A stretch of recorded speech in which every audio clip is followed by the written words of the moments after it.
UFC Fight Night, Sandhagen versus Song.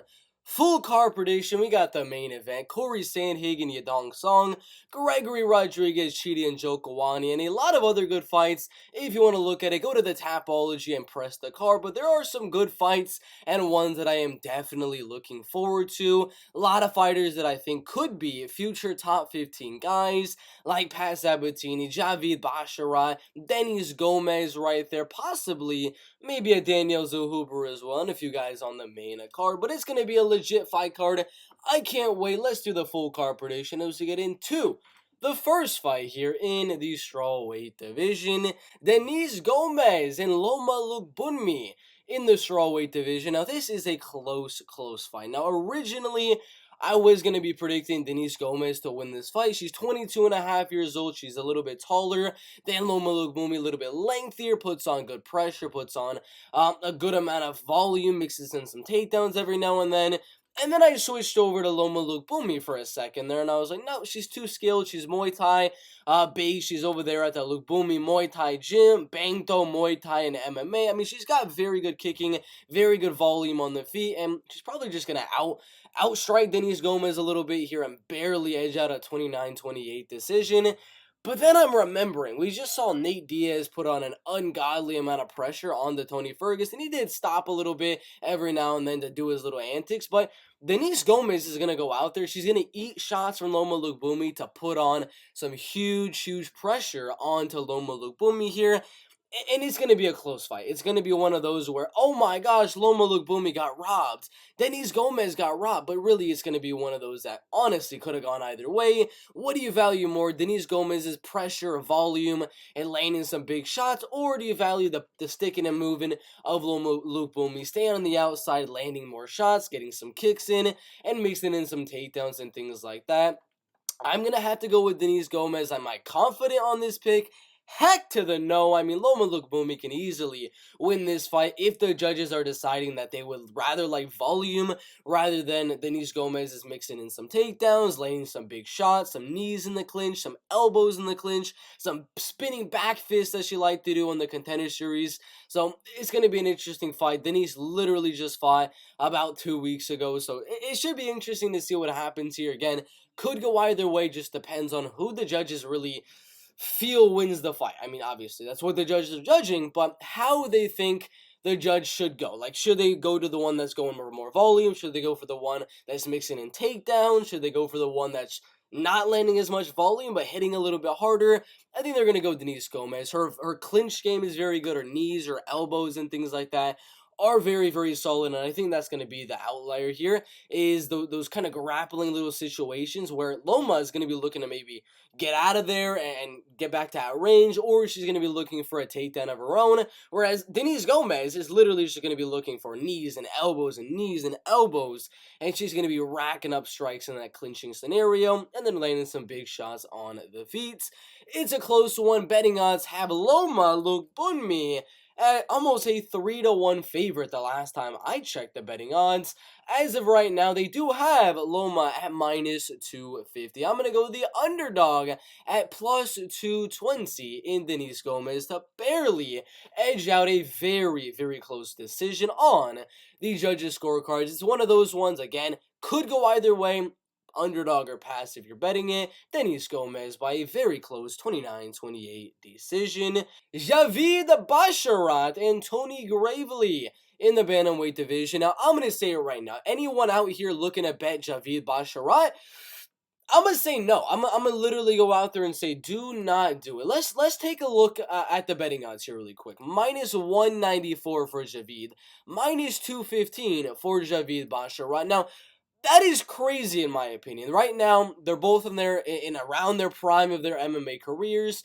31 years old about, and 27 years old. 12-0 undefeated, and 23-7 with 30 professional MMA fights. Now, let me tell you why you're not going to want to go out there and like parlay Javid Basharat. The reason being is this dude has good wrestling, is very small, is very good at grinding on the ground. He could very well go out there, mix in some takedowns in round number 1, round number 2, on top of Javid Basharat, and grind in round 1 and 2, and win those rounds, gas out in round 3, lose that round, but eke out a very close 29-28 decision. Now, that's not it. He first off has the wrestling there, which I don't think is going to be like the biggest advantage ever. Javid is also a very good wrestler, a very good grappler, solid takedown defense and offense, good submission skills as well. Getting a Darce choke right there and a guillotine in round 3 over undefeated Oran Colon. The thing I'm really getting at here for this fight is the power of Tony Gravely mixed in with the takedowns. First off, he can use the takedowns to set up the strikes. He used the strikes to set up the takedowns here. This is a very, very weird matchup for Javid Basharat, because Javid is usually going against guys his size that aren't as good of a wrestler, aren't as good of a grappler as he is, and he can kind of dictate where the fight is going to be. Usually Javid can say, all right, I feel like I have the striking advantage, I'm going to strike with him, or okay, I can take this guy down, I'm going to take him down. This fight, he doesn't really have that option. Tony is the one that is going to dictate where the fight goes. If Tony wants to go out there and make this a grappling and wrestling fight, he's the one that's going to initiate those sequence of events in this bantamweight fight, rather than Javid Basharat, which is what he usually does in his fights. So that's why I see this being sort of a pick-em, in my opinion. Tapology going crazy for Javid Basharat, having him at like minus 300 on those Tapology predictions. The reach is even, height is going Javid, power going Tony Gravely, wrestling is even, grappling goes Javid Basharat, and volume goes Javid Basharat. So with all of the stuff that I just said right now, not to bet Javid Basharat, I don't care. I still think Javid Basharat is going to win this fight. Am I confident? You'll see in my confident picks video that we're going to post. Heck no am I confident on Javid Basharat. I am not at all confident on him. He's very legit. I do see him being a future top 10, top 5 type of fighter in this bantamweight division. But this is a tough second fight inside the UFC against a guy that's got very good wrestling that can kind of match Javid in that area and has the power to kind of keep it even on the feet as well. So should be a close one. I'm going to slightly lean towards Javid Basharat to win a very close 29-28 decision. Aspen Ladd and Sara McMann in the bantamweight division. Aspen Ladd, first and foremost, not very good. I'm gonna say it right now. She lost to Jermaine the Randomy, got knocked out. She did, on one hand, beat Stajara Eubanks, beat Yana Kuniskaya, which are some pretty decent wins in this bantamweight division. But then she got outstruck for 5 rounds by Norma Damon in that fight, and then she lost to Raquel Pennington in her last fight after that. Now, this is a very weird fight. I'm going to say it right now. This is a very, very weird fight. They're the exact same height, the exact same weight, the exact same reach. They're both wrestlers, and one of them's 41, almost 42 in about 3 or 4 days, and one of them is 27 and a half years old. So age advantage is going Aspen Ladd. Wrestling advantage, I would say, is probably going to go Sara McMann right here. But do I see her dominating Aspen Ladd on the floor? No, probably not. And if that's the case, if Sara McMann's not able to kind of control Aspen Ladd on the ground, and Aspen is able to defend the takedowns here and make this a striking fight in the women's bantamweight division, well, I'm going to have to go Aspen Ladd. Am I confident? Heck to the no. 56% going McMann, 44% going Ladd. Betting odds, if we can check those ones out, if we can find them, are going to be having Aspen Ladd as a very, very slight favorite. Started at plus 155. I think it's a pick 'em as well. There's a lot of close fights in this card. This is definitely another one of them. It all comes down to, can Sara McMann get the takedown? Can Sara get the takedown, get a little bit of control time, mix in some ground and pound? I don't think so. I can't see Sara McMann controlling this fight on the ground for too long. She did it against Carol Rosa. She did it against Lena Landsberg. But, I mean, Aspen Ladd's a good wrestler, a good grappler. I say she's going to be able to keep the fight on the feet. And this one's going to be a very, very close 29-28 decision for Aspen Ladd. Mariya Agapova and Gillian Robertson in the flyweight division. Both girls pretty young in their MMA careers, 27 and 25 years old. Height, pretty even. Reach, definitely going for Mariya Agapova. I'm going to say it right now. This fight goes one of 2 ways. One way, Mariya Agapova somehow is able to go out there and defend Gillian Robertson's takedowns for 3 straight rounds. and win a decision. That's one possible way this fight goes, is Mariya defends, gets a rear naked, maybe. I don't know how she has so many finishes on her career, but she's not going to finish Gillian Robertson. If she's going to win, it'll be a decision. The other outcome to the fight is Gillian Robertson goes out there and takes Mariya Agapova down easily, like Marina Moroz, gets her back and rear nakeds her in round number 1, like she did with Priscilla Cachoeira. I'm leaning more towards that, so I'm going to go Gillian Robertson to mix in the takedown early on in this fight, ground and pound a little bit for about 3 to 4 minutes, and at the end of round number 1, get the hooks in, get the arm across the chin, and get that rear naked choke submission.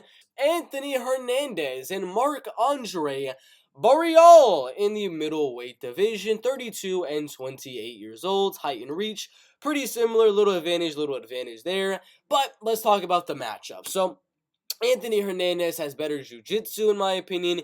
He's going to have the better wrestling, the better takedowns, and he's a little bit lengthier on the feet, so it's going to kind of force Marc-Andre Barriault to have to come in the inside if he's going to want to put on that pressure, put on that volume with the striking in this fight with Anthony Hernandez. So, with all that being said, it's not the longest breakdown ever that I'm going to make on this channel, but I think it's pretty simple. I mean, there's a possibility that Marc-Andre Barriault's takedown defense could have improved a lot since his last fight with Jordan Wright, but he got taken down a few times in that one. Anthony's a lot better on the wrestling and grappling than Jordan Wright is, in my opinion, and I think he's just going to grind on the floor, and I do think that Anthony Hernandez will win this fight.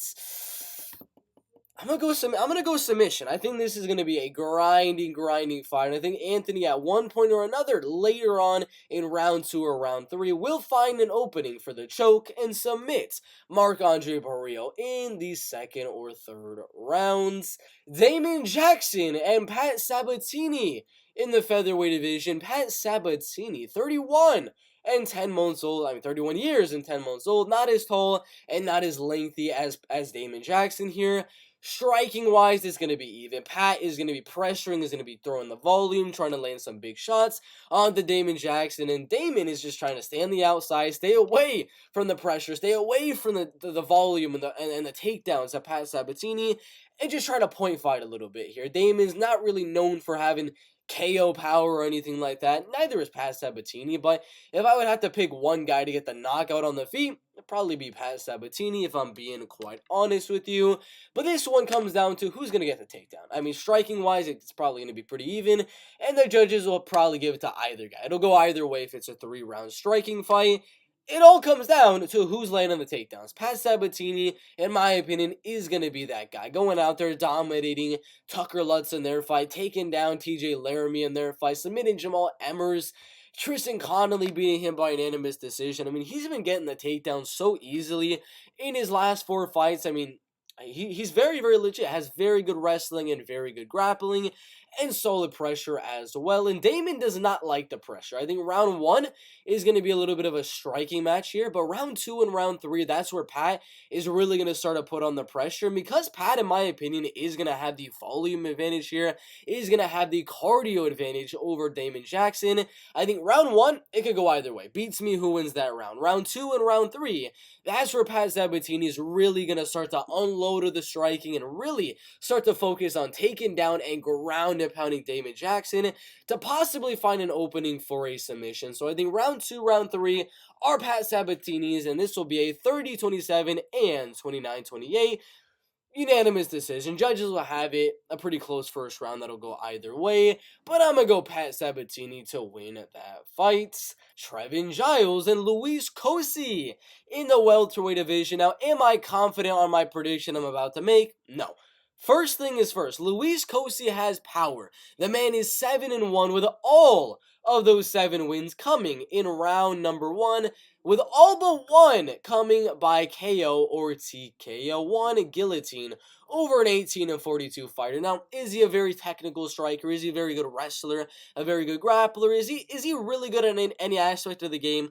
Probably not, except for the man's power. The dude has some insane power in his hands. He could definitely go out there, just start winging punches on Trevin Giles, land on that chin, and knock out Trevin Giles. Trevin just got knocked out 2 times in a row by Drico Duplessis, top 15 UFC welterweight, and Michael Morales, undefeated future top 15 welterweight. Some super legit guys in the welterweight division. Before that, beating James Krause, Bavon Lewis, and Roman Dolidze. He's taller, he is lengthier, he's the better technical striker, he throws more volume, he's got the wrestling advantage.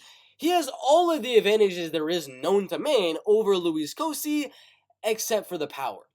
And that's where this one becomes confident to slight lean, because Trevin Giles should easily win this fight. He should have no problem staying at range and point fighting Luis Cosce for 3 rounds and winning a decision. He should have no problem going out there, taking down Luis Cosce, beat him on the ground with a ground and pound, maybe even submitting him. This should be a super confident pick of the card. It's just he's been knocked out twice in a row, and I can never take a chance in being super confident on a guy coming off of 2 knockout wins in a row like that, especially going into a fight against a guy that always gets those first round knockouts. So I'm going to go Trevin Giles by late finish, round 2 or round 3 TKO. Once Luis Cosce gets a little bit tired here, but am I confident? Again, like I've been saying, no I am not, because of the chin of Trevin Giles, the fact that he's been knocked out so many times recently, and Luis's power. But like I said, Trevin is better everywhere. Better striker, he's taller, he's lengthier, better wrestler, better grappler, better clinch, better knees, better elbows. Just that power, man, makes it a little bit of an interesting fight. Trevin Giles by 3rd round or 2nd round at TKO. Nikolas Motta and Cameron VanCamp.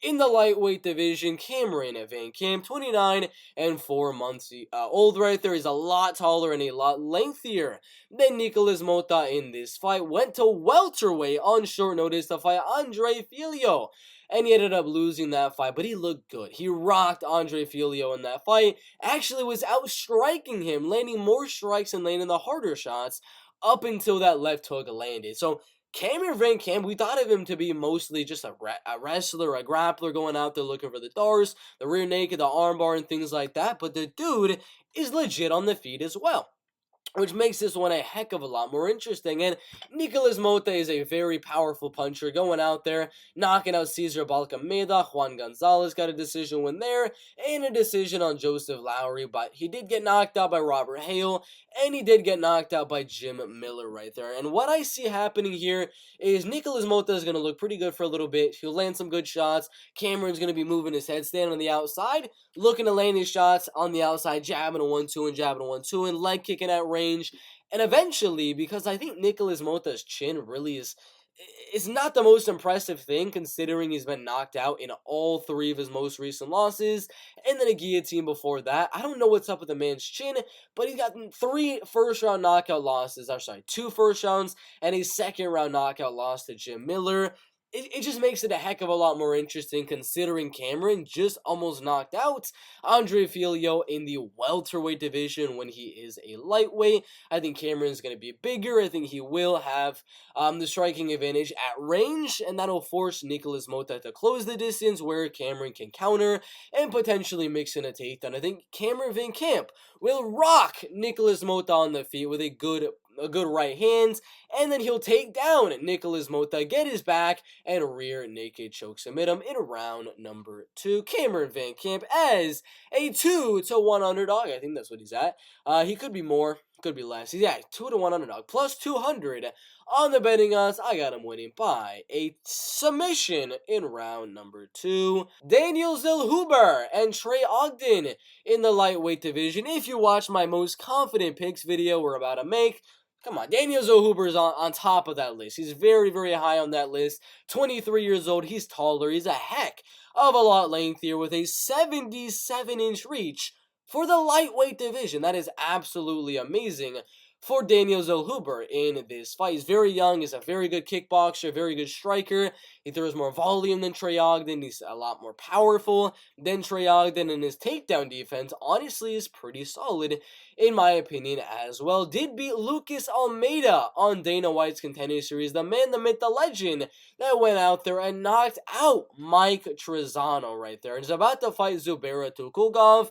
And my man Daniel Zellhuber went out there and outstruck Lucas Almeida. He looked very good in doing so. I think in this fight, it's going to be a very, very good masterclass here. Trey Ogden, I don't know the last time he's been knocked out, per se, in his MMA career, if we can check really quick. He has 0 knockout losses in his career, which leads me to believe, sadly, we're going to see a decision. I would love to see Daniel go out there and knock out a guy in his UFC debut, but Trey Ogden's a tough guy. He'll survive, and this will be just an all-out annihilation in the striking from Daniel Zellhuber, apart from getting the finish. Daniel Zellhuber, 3 rounds of striking, getting the 30-27 unanimous decision. Andre Fili and Bill Algeo in the featherweight division. 32 years old and 33 years old. Height is even and reach is pretty even as well. Bill Algeo did beat Spike Carlyle, who's not in the UFC. Joe Anderson Brito, who beat Andre Fili, which was very interesting.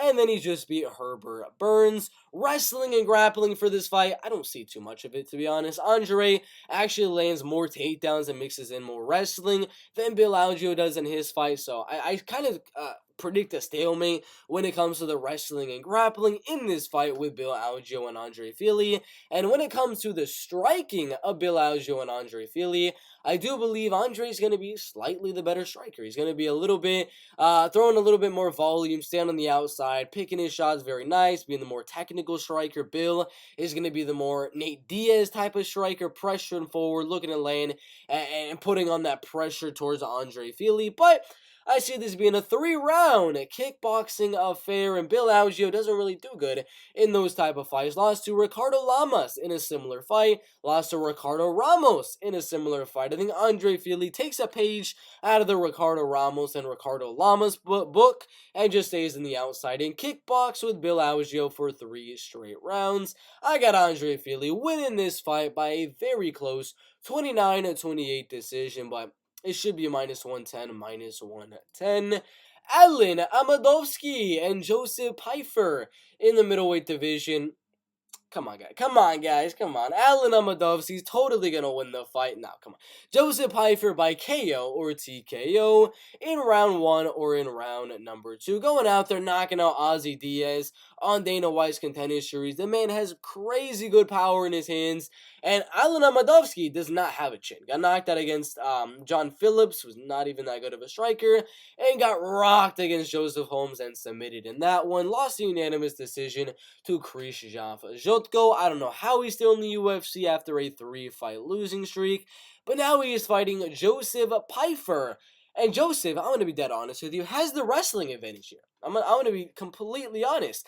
Both of these guys usually go out there looking to get the knockout on the feet, land a big shot, get a KO, TKO round 1 or round number 2. But I'm going to be honest with you, even if Alen Amedovski somehow has the striking advantage, Pfeiffer can easily go out there, take the fight down, and submits Alen Amedovski, ground and pound Alen Amedovski. That's definitely a path to victory, as he does have 2 of his wins inside of his MMA career coming by a submission. But I don't think it comes to that. I think he cracks the chin early on in round number 1 and knocks out Alen Amedovski. Tanner Boser and Rodrigo Nascimento in the heavyweight division. Another fight, I'm going to say it right now, don't bet it. Do not bet this fight if you're betting the favorite. Don't bet the favorite for this fight between Rodrigo Nascimento and Tanner Boser. Tanner Boser right now, -210. Oi, that's a little interesting there, bud. 2-1 favorite over the younger, bigger guy right here in Rodrigo Nascimento, who is going to have the wrestling and grappling advantage over Tanner Boser when Tanner just got out-wrestled and out-grappled against Ilir Latifi in their fight. If Ilir Latifi is able to go out there and grind and get the wrestling and grappling unanimous decision, you gotta think there's a good possibility that Rodrigo Nascimento could also do the exact same thing. Now, is that going to be my prediction here? No, I do think Tanner Boser will get the TKO win later on in the fight, round number 2, round number 3. But that round number 1 is going to be very, very interesting. And if Rodrigo can get the takedown without exerting too much energy in round number 1, then get a takedown in round number 2, control, he could very well pull off a submission early on in the fight, or win round 1, win round 2, and edge out a very close decision. And that's why I'm going to say don't bet Tanner Boser in the fight. It's a very, very close one, but Rodrigo got knocked out pretty bad against Chris Dawkins in their fight. Did beat Alen Badeau after that, but I still think his striking isn't really that good. As he comes in for the takedown, Tanner's going to be looking to land some big shots like he did with Ovi St. Preux in the last one. And I think round 2, round 3 is where Rodrigo Nascimento is going to be a little bit wobbly, a little bit gassed there, and Tanner Boser will land something big with Rodrigo Nascimento's back to the cage, mixing some knees, some right hooks, left hooks, uppercuts, overhands, and crack on the chin of Rodrigo Nascimento. Second or third round TKO. Chidi and Njokuani and Gregory Rodriguez in the middleweight division. Same height, but a little bit of a reach advantage for Chidi and Njokuani.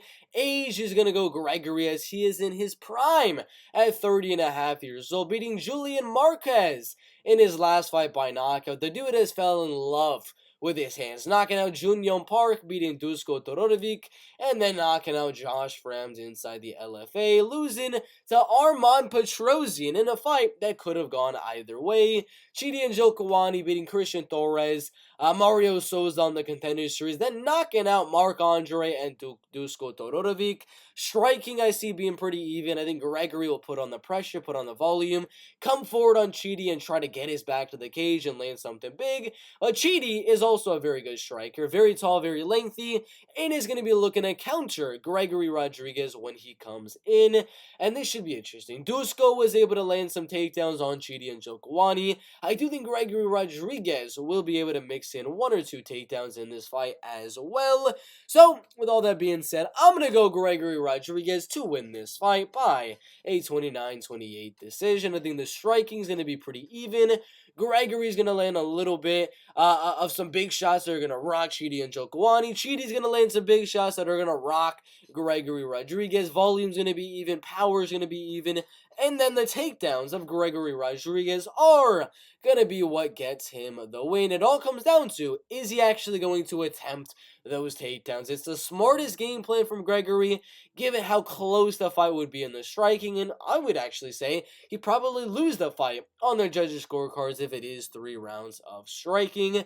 But I got Gregory Rodriguez winning this fight by a close decision. Corey Sandhagen and Yadong Song in the bantamweight division, 5 rounds of action. Yadong, 24, almost 25 years old, not as tall and not as lengthy.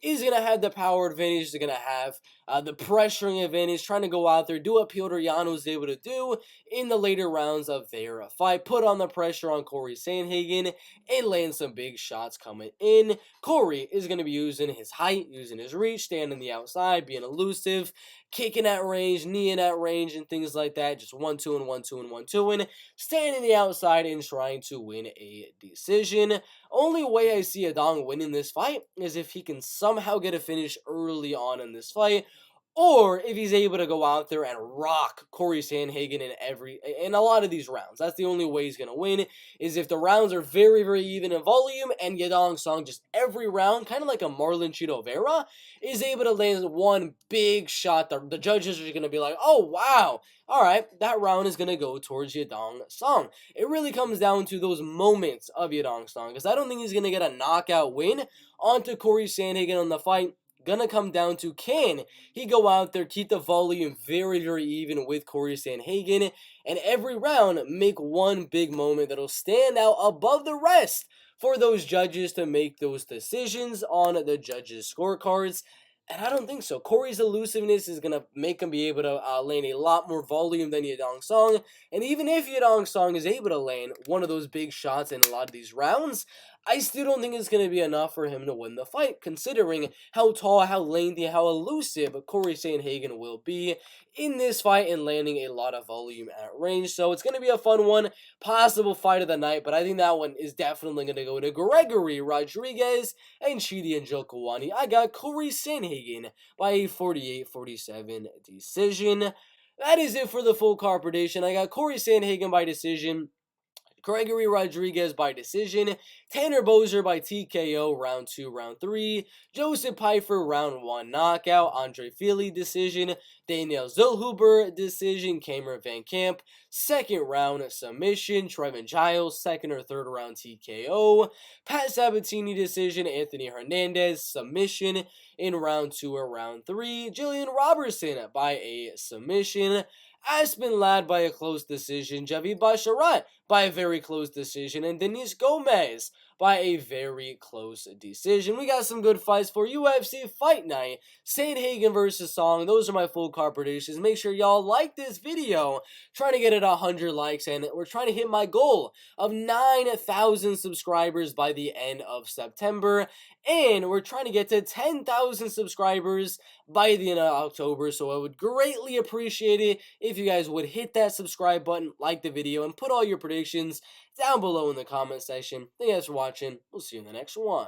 UFC Fight Night, Sandhagen versus Song. Most confident picks. Now, if we copy every single one of the fighters on this UFC Fight Night, it is going to be a very, very good fight card. I'm going to be dead honest with you. There are some really good fights. The first fight I want to look at that's going to be a banger is Chidi Njokuani and Gregory Rodriguez, and that is the first fight that I'm going to give my confidence to, because that is just going to be an absolute war. They are going to bang on the feet, and it's just going to be a sight to behold once we're able to officially watch that fight. So Chidi Njokuani, Gregory Rodriguez. I do have Gregory Rodriguez slightly edging out the fight there, and I do think it's going to be close. I think this one could go either way. It all kind of comes down to, can Gregory Rodriguez mix in the takedowns, because he's a guy that, he's kind of like a Justin Gaethje of the middleweight division, where he's fell in love with his hands, but he is all around a very good wrestler and a very good jiu-jitsu practitioner from Brazil, but he fell in love with the hands, man. So I have him winning the fight. I think he keeps his striking really, really even and barely edges out Chidi Njokuani on the ground and wins a 29-28 decision. Confidence isn't going to be too high. We're going to have him at 55% confidence in our slight lean category at the bottom so far. So let's move it down. Let's make this a little bit bigger. Not that big. Let's zoom in a little bit more. But let's go right here to our slight lean category. Slight leans. Boom. Gregory Rodriguez, that's my first slight lean. Now, we're going to start with the bottom. I had to go with that one first because that one is going to be an absolute banger. The second one is going to be Denise Gomes, and I do have her winning that fight. But if you watch my prediction video, that is a close fight. Denise has the pressure. She has the will to win. She has the power advantage over Loma Lookboonmee. She has the knees, the elbows, the big wow factor shots that I think will get her the win. Am I confident? Heck to the no. We're only going to have her at a 51% confidence. That fight can literally go either way there in the flyweight division. So that one, it's a super close fight. We're literally barely going to be going with Denise Gomes there. Tony Gravely, Javid, Basharat, going to be another slight lean, but I'm going to have him right below Gregory Rodriguez. We got Javid Basharat winning that one. We'll have him at 54%. Can't have him above Gregory Rodriguez because I literally think this one could go either way as well. So we're going to have that one at 54%. The first three fights, as I said in my full card prediction video, go check that one out. I was telling you guys these ones could go either way. They should be -110, -110. And the next one is as well. Aspen lad, Sara McMann. Another one that can literally go either way. Barely leaning Aspen lad to win. This one I'm going to have her at 50.5%. My least confident pick of the card by a long shot. I mean, come on. Aspen lad taking on another girl after going on a 2-fight losing streak inside of the UFC. I don't know. It's a risky fight for me to do right there. So Aspen lad, my least confident pick of the card. Mariya Agapova taking on Gillian Robertson. I do have Gillian Robertson winning that fight. And these are going to be slightly confident. slightly confident picks, and my first one is going to be Gillian Robertson at about a 62 percentile. I do believe she has the wrestling advantage and will be able to get the fight down and get a submission, so that's where we're going to put her. Anthony Hernandez, Marc-Andre Barriault. That's a tough one. We're going to have him as another slightly confident. For Anthony Hernandez is my prediction. And, we'll have him slightly above Gillian Robertson at, oops, we messed that one up a little bit. We'll have him at, let's just go barely above it, 63% confidence for Anthony Hernandez. Striking, he could make it a very, very close one as he is taller and he is a little bit lengthier. He's going to have the jiu-jitsu and wrestling advantage. So, you know what? Let's raise it a little bit. Let's go to 65%. Pat Sabatini and Damon Jackson. This one's going to be right in between those two. Another slightly confident right there is going to be Pat Sabatini, but he's not going to be in the 70 percentile or the upwards to 65%. We're going to have him at 64%, right below the man, the myth, the legend, Anthony Fluffy Hernandez. So let's put it right there, 64%. For Damon Jackson, we're going past Sabatini on that one because he's going to be putting on the pressure, laying in the harder shots, and he's going to be the better wrestler and grappler, in my opinion. Trevin Giles, that's going to be our number one slightly confident pick of the card. Let's move him right above Anthony Hernandez. Trevin Giles is the pick. Feel decent about him. It's just the chin of Trevin Giles does worry me quite a bit on that matchup, but we'll have him at a solid 69.5%. A little bit more, and he'd be a confident pick. Just a little bit more. Cameron VanCamp, obviously, is going to be a slight lean. We're going to have him right below Javid Basharat, and we're going to have him at a solid 53%. Let's see who is next. Trey Ogden and Danielle Zellhuber. It's going to be an interesting one. Danielle Zellhuber is going to be a confident pick. We got to make that category confident picks. If we can spell it correctly. Boom. Trey Ogden, Danielle Zellhuber. We're going to have him at a solid 75%. Is going to be our confident pick, Danielle. Oop, that's a little bit too much. Danielle Zellhuber. And we got Andre Fili, Bill Algeo. You already know. This is going to be a slight lean. There's no way in heck I'm having this one as a confident pick at all inside of the UFC. Andre Fili is going to be barely a slight lean at 53.5%. And that is going to be it there. And, thinking about it right now, I'm going to move Javid. Nah, I'm not going to move. Never mind. I was thinking of moving Javid Basharat just a little bit higher on the list, but I don't want to do it. I do not want to do it. Joseph Pfeiffer and Alen Amedovski inside of the UFC. This is going to be a super confident pick in the UFC. We're going to have Joseph Pfeiffer at a pretty big favorite. Let's go 80%. 5% confidence. Tanner Boser is going to be next. Tanner, he's going to be one of our lowest slightly confidence. On this one. He's going to be right below Gillian Robertson as a solid 60% confidence for Tanner Boser to win that fight. And then Corey Sandhagen, Yadong Song. We do have Corey Sandhagen. Is it a confident? Is it a super confident? Heck to the no, there's no chance he's going to be anywhere near the top of this list. So we're going to have him in the slightly confidence category. Let's go right below Pat Sabatini. We'll have him as a 63% confidence for Corey Sandhagen to win that fight. And let's bold that one as well. So those are the confident picks for UFC Fight Night, Sandhagen versus Song. Number one is going to be Joseph Pfeiffer as my super confident pick of the card at 85%. Danielle Zellhuber at 75% as my confident pick.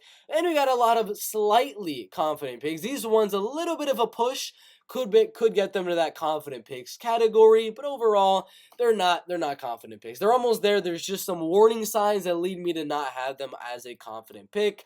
So Trevin Giles at 69.5%, Anthony Hernandez at 65%, Pat Sabatini at 64%, Corey Sandhagen at 63%, Gillian Robertson at 62%, Tanner Bozer at 60%, Gregory Robocop Rodriguez at 55%, Javid Basharat at 54%, Andre Fili 53.5%, Cameron VanCamp at 53%, Denise Gomes at 51%, and Aspen Ladd at 50.5%. Those are the confident picks, the super confident picks, the slightly confident picks. You know, we got a lot of stuff on this list, but that is what I got for you on this one. Put your confident picks down below in the comment section.